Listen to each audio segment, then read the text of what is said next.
So here are the parts and pieces for the smallest smudge pot kit. You got 2 pieces for the stack, a little damper.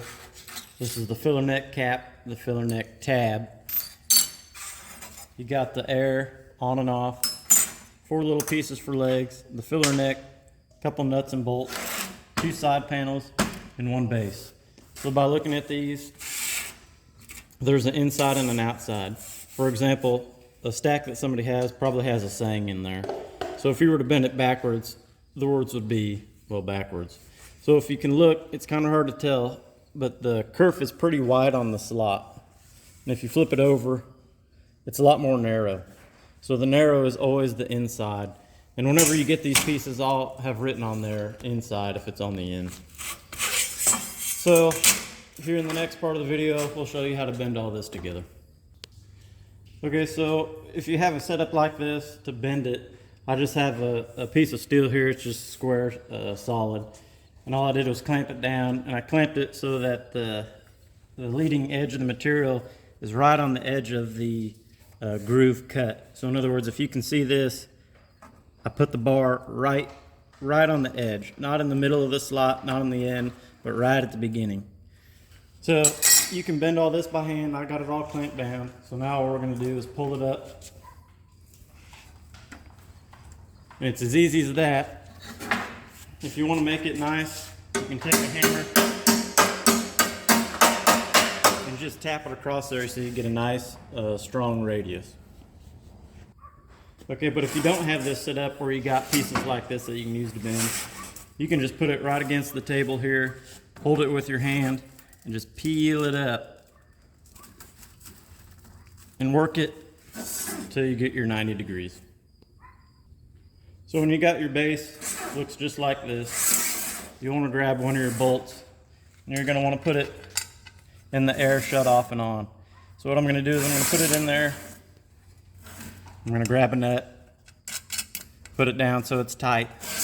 Now what I'm going to do is I'm going to get the welder, and I'm going to tack 2 or 3 times on this bolt to hold it in place. So once you got it tacked in, you go ahead and take your nut off, and you know that that bolt's not going to fall out. So in other words, when it's on your smudge pot, you don't have to worry about it ever falling in. So now what I'm going to do is I'm going to take my side pieces, and keep in mind the inside versus the outside. The outside has the wider of the grooves versus the inside it's thinner.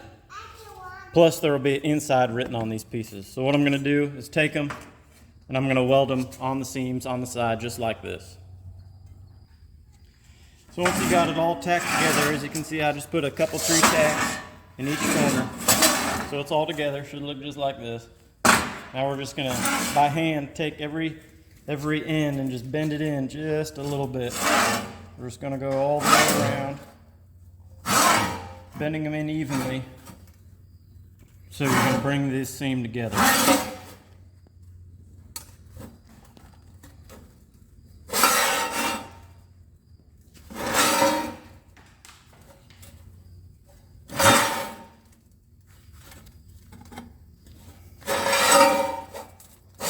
And if you got a seam that's a little far apart, you can just take a hammer and you can just tap that seam down, and it'll make the seam come together better. So once you get all your seams like you like pressed together, I won't show you the time to do all that just for the video purposes. But once you get it all pressed together, I'll do that right quick and then we'll come back. So, like I said earlier, all I did was took a hammer and tapped down either side of the corner, and as you can see, the seams came together. So at this time, what you want to do is weld this base up fully. Now I'm not going to weld it up for the video purposes, but you're going to weld all the seams all the way around, which is quite a few as you can tell. So it's going to take you a little while. What I'll do is weld it up fully, then grind it, make it all look really good. Like I said, for our purposes, I'm not going to do that, but that's what you do next. So once you got this fully welded, I just tacked it just for my purposes here, but I would fully weld it and go all the way around and grind it and make it look smooth just like this.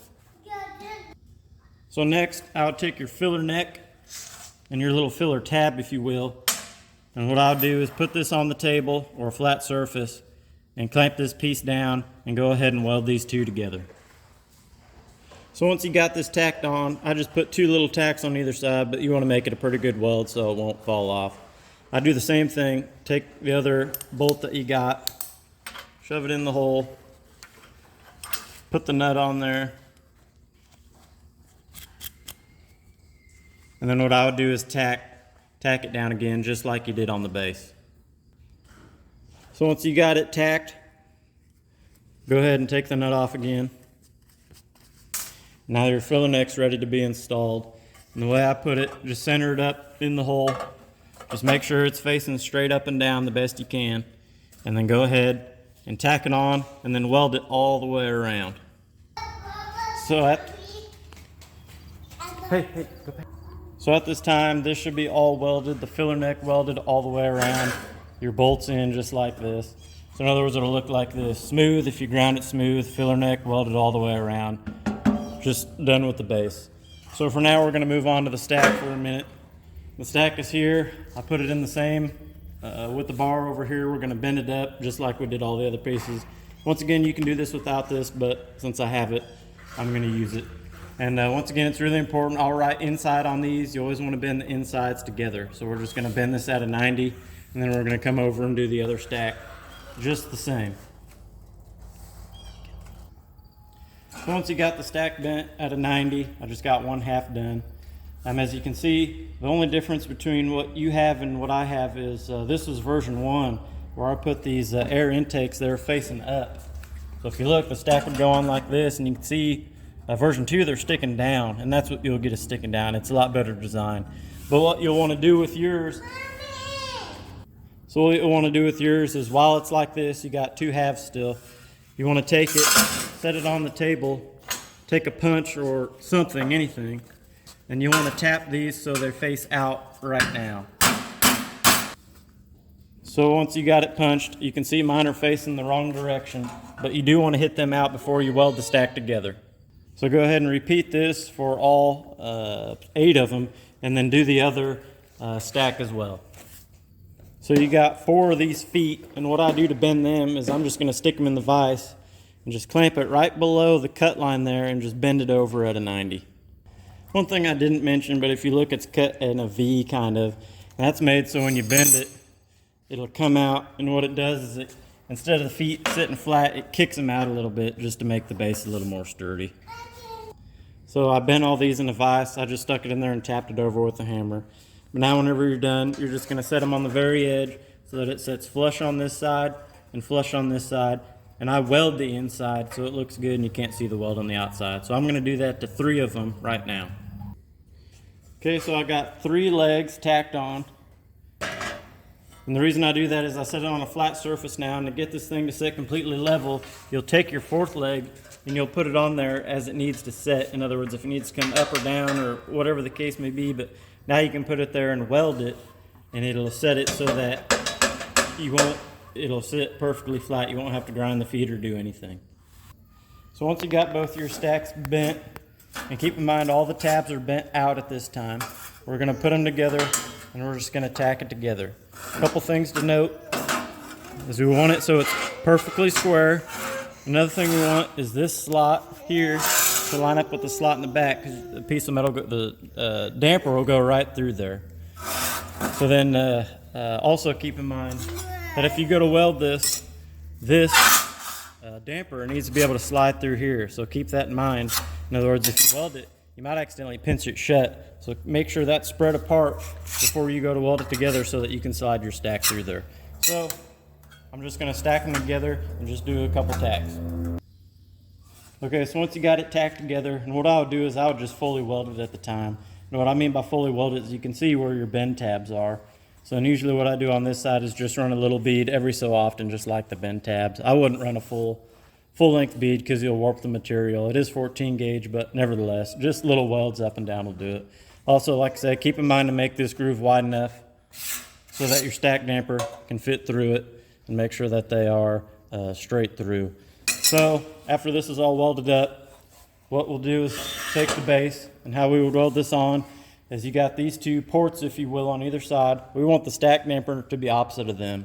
In other words, when we put this in, we want it to go like this, not be blocked by this or this on this side. So we'll put it on this, like here. And what I'll do is I'll tack one side, and then I'll put a level on the top and move it whichever way I need to, tack the other side, and then go ahead and weld it up all the way around. And then lastly, if you do accidentally weld this too tight and you can't get this in, a cutoff disc and a grinder just happens to be the right size that you can slit that out so this will slide through. So once you got the stack fully welded on all the way around, you can grind it and make it look good if you want. It doesn't really matter, it's just based on your preference. But then these are ready to be installed, and what I did with mine is I took them, put them in the vise, and just bent up a little tab. As you can see there, it's just bent up just a little bit. And it's also bent up just a little bit there, so it's easier to grab onto and move. Now, once you install those, it's done. And how you light this is I use straight used motor oil just out of my car or my truck. So what I do is we'll fill it up. Like I said, it's about a gallon capacity. So I'll fill it up till it gets relatively close to the top. And then I'll put a little diesel on top of it. And the diesel lights a lot easier. Burning used motor oil is actually very difficult just to light on its own. You have to get it hot to get it boiling, and then it'll really start burning. So I fill it up with used oil, put a cup of diesel in it or so, and then I just take a paper towel and just shove in the filler neck here and just light it out here, and it'll light the diesel up right away, the diesel will burn, get the oil hot enough to keep it burning. And the way I usually burn it is I usually keep the damper wide open over here. You can pinch it to whatever you want, of course. I run it wide open, and I also keep the filler neck wide open just because I burn as hot and as fast as I can.